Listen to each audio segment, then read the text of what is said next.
गणेश। नमस्कार। साधना न्यूज मध्य प्रदेश में आप सभी का स्वागत है।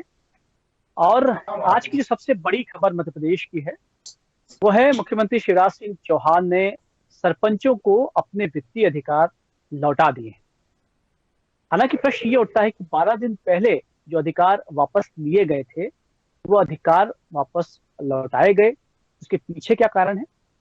वापस जब लिए थे अधिकार उसका क्या कारण था? इस वक्त हमारे साथ में मौजूद हैं सरपंच गुजर खेड़ा सत्यवीर वर्मा जी, और हमारे साथ में मौजूद हैं मनीष चौबे जो पूर्व सरपंच हैं रामपुरा से। सबसे पहले सत्यवीर वर्मा साहब आपसे बात करना चाहूंगा। सरपंचों के अधिकार लौटाए गए थे 12 दिन पहले, उसके बाद में क्या माहौल बना था, क्या विरोध हुआ था? क्योंकि सरपंचों का पूरा ग्रुप जो है वो मुख्यमंत्री शिवराज सिंह चौहान से जाकर मिला था और उन्होंने अपना आक्रोश जताया था, विरोध जताया था। अधिकार क्यों लिए गए थे, क्या इस पर आप प्रकाश डालेंगे सत्यवीर वर्मा साहब? तुरंत आपको नमस्कार। जैसा कि विगत 4 दिसंबर पंचायत चुनाव की अधिसूचना जारी हुई थी और अधिसूचना जारी होने के पश्चात जो पंचायत चुनाव निरस्त हुए, उसके पश्चात एक असमंजस सा माहौल उत्पन्न हुआ था, जिस कारण जी हमारा वित्तीय प्रबंधन से लेके प्रशासनिक कार्य और जो जन कल्याणकारी योजनाएं हैं वो कुल मिला के काम ठप सा हो गया था और सारे काम प्रभावित हो रहे थे। और जनप्रतिनिधि से सभी ग्रामवासियों को काफी अपेक्षाएं होती है, लेकिन किसी कारणवश विगत 2 माह से ऐसी स्थितियां निर्मित हो गई थी कि हम किसी भी कार्य को नहीं कर पा रहे थे, चाहे वो वित्तीय प्रबंधन से लेकर हो, चाहे निर्माण कार्य से लेकर हो, या जन जन कल्याणकारी योजनाएं थी, सभी कुल मिलाकर ठप सा माहौल हो गया था।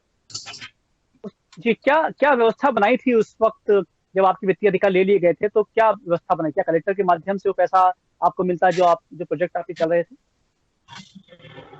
उस समय किसी प्रकार की कोई व्यवस्था नहीं हो पाई थी, क्योंकि क्या था कि सचिव जी लोग थे और उसके साथ ही पीसीओ जो हैं उनको वित्तीय अधिकार देने का मामला चल रहा था, लेकिन किसी न किसी कारणवश जितने भी जनप्रतिनिधि थे सारे, हमारा जो सरपंच संघ था वो इन चीजों के खिलाफ था। और इसी मामले को लेकर संगठन के माध्यम से माननीय मुख्यमंत्री जी को इस ओर ध्यान आकर्षित करवाने के लिए सभी लोगों ने संगठन के माध्यम से मांग रखी थी और धरना प्रदर्शन भी किया था।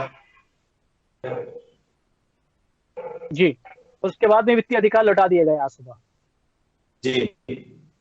जी, चलिए हम आपसे बातचीत करेंगे कि वित्तीय अधिकार लौटाने के बाद में क्या बदलाव आएगा और आप क्या बेहतर कर पाएंगे, उस पर बातचीत करेंगे। लेकिन हमारे साथ मनीष चौबे जो पूर्व सरपंच हैं रामपुरा से, वो भी मौजूद हैं। क्योंकि अगर आप सरपंच होते तो शायद उस तरह से आप बात नहीं कर पाते, लेकिन क्योंकि आप उस दायित्व से विलग हैं, अभी इस वक्त दायित्व तो आपके पास नहीं है, तो आप स्पष्ट रूप से और निर्भीकता से बात कर सकते हैं। क्या कारण था या क्या कारण है कि अधिकार आज लौटा दिए गए? 12 दिन पहले जो निर्णय लिया गया था उसे रोल बैक कर लिया गया। मनीष चौबे जी। जी, सबसे पहली बात तो है कि शिवराज सिंह चौहान या भाजपा सरकार को ये लगता है कि केवल आगामी 2023 का विधानसभा चुनाव उनको जो जो 2014 में निर्वाचित होकर पदाधिकारी आए थे वही जिता सकते हैं। आचार संहिता लगने के बाद एक अलग प्रावधान है, जैसा नगर पालिका पिछले 2 वर्षों से 2019 से चल रही है, तो उसमें प्रशासक नियुक्त कर दिया जाता है और प्रशासक ही सब काम देखता है।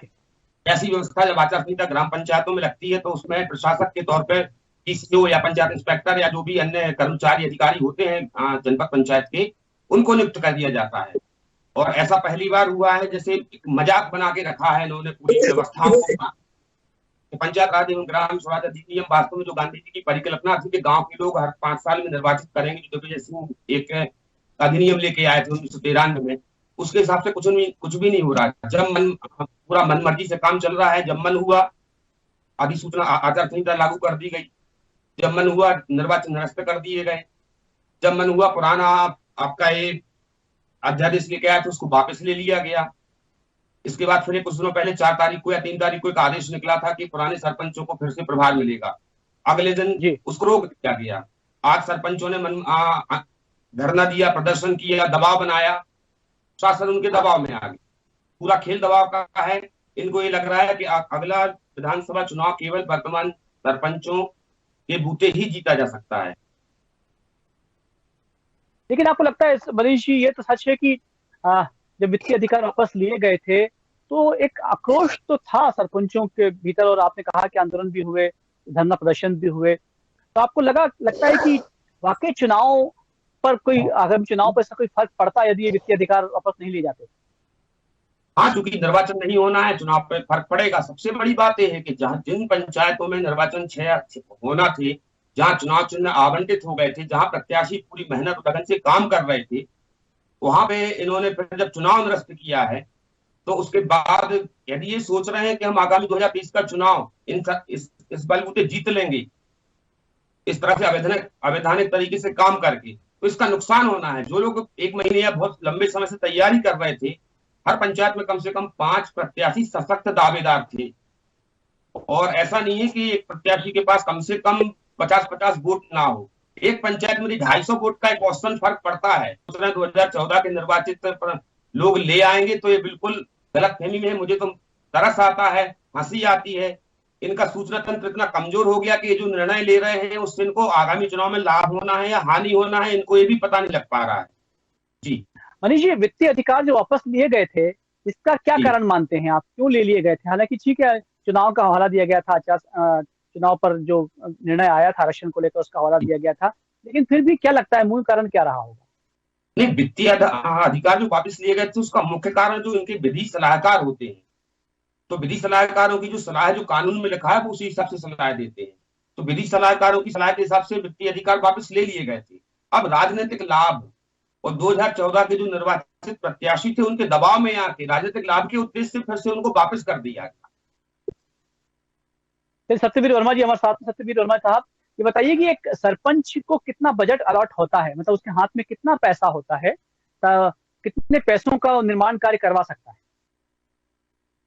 देखिए साहब, उसमें जनसंख्या के अनुपात से जितनी भी पंचायतें हैं, जनसंख्या के अनुपात से बजट का आवंटन होता है, और वो जो बजट आवंटन होता है उसका भी 50-50 का एक रेशो देता है, जिसमें कि आप टाइड और अनटाइड काम होते हैं। जो टाइड काम रहते हैं उसमें अधोसंरचना के जो काम रहते हैं वो होते हैं, और जो अनटाइड काम रहते हैं साफ सफाई, पेयजल व्यवस्था, इन पे खर्च होते हैं। जी, तो आपको क्या लगता है कि 12 दिन में ऐसा क्या हो गया कि अचानक जो है, तो 12 दिन पहले जो अधिकार वापस ले लिए गए थे उसको वापस लौटा दिए गए, तो आपको लगता है कि सिर्फ धरना प्रदर्शन और दबाव था यही कारण एकमात्र रहा कि सरकार को ये अपना फैसला वापस लेना पड़ा? नहीं, ऐसा मेरा मानना नहीं है। देखिए, विगत 2 माह से पंचायत की स्थितियां जो थी, पंचायत की एक बॉडी थी, उसमें सारे जो जितने भी कर्मचारी रहते हैं उनका पारिश्रमिक पे उनको रखते हैं, और जो भी निर्माण कार्य जो रनिंग में चल रहे थे और जो कॉन्ट्रैक्टर जो काम कर रहे थे, किसी ना किसी प्रकार से उनका आवंटन रुक चुका था, और जो कर्मचारी है उनका भी जो सैलरी होती है वो भी नहीं कर पा रहे थे। तो कुल मिला के पंचायत के जो कार्य थे वो ठप से हो गए थे। यस जी।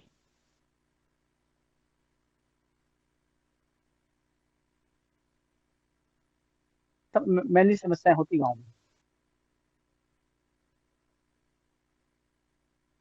शायद सत्यवीर जी जुड़ नहीं पा रहे। मनीष जी, आप कुछ कहना चाह रहे हैं, लेकिन खास सवाल यही है कि अब आगामी परिदृश्य क्या होगा यदि वित्तीय अधिकार लौटा दिए गए हैं? तो आपको लगता है निश्चित रूप से अधिकार लौटा दिए गए हैं तो किसान जो है वो जो सरपंच है वो अपने अधिकारों का उपयोग कर पाएगा और गांव में जो है विकास कार्य हो पाएंगे, इसमें बुरा क्या है?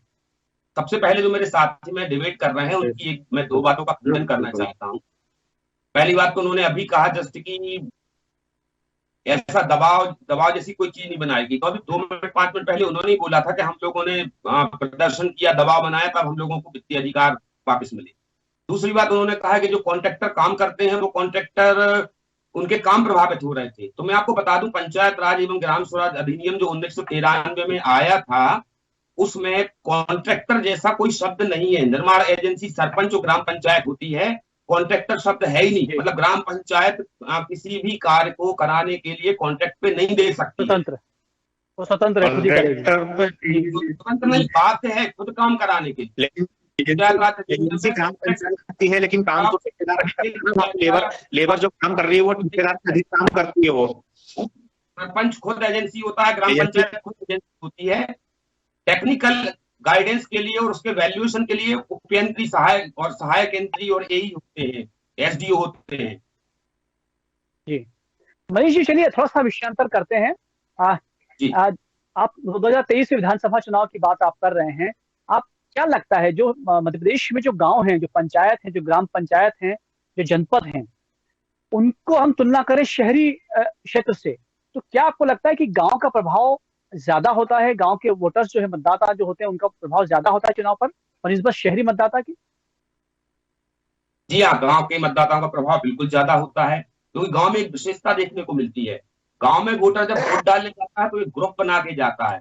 वो साथ में बैठ के पहले अपनी एक पूरा पहले से एक डिसीजन लेते हैं, निर्णय लेते हैं, आपस में चर्चा करते हैं, सहमति बनाते हैं, किसने हमारे साथ क्या किया, किसने अच्छा किया, किसने बुरा किया। तो आपने देखा होगा किसी विधानसभा चुनाव में यदि किसी पार्टी को वोट मिलता है तो एक तरफा मिलता है, किसी को बिल्कुल ना के बराबर मिलता है।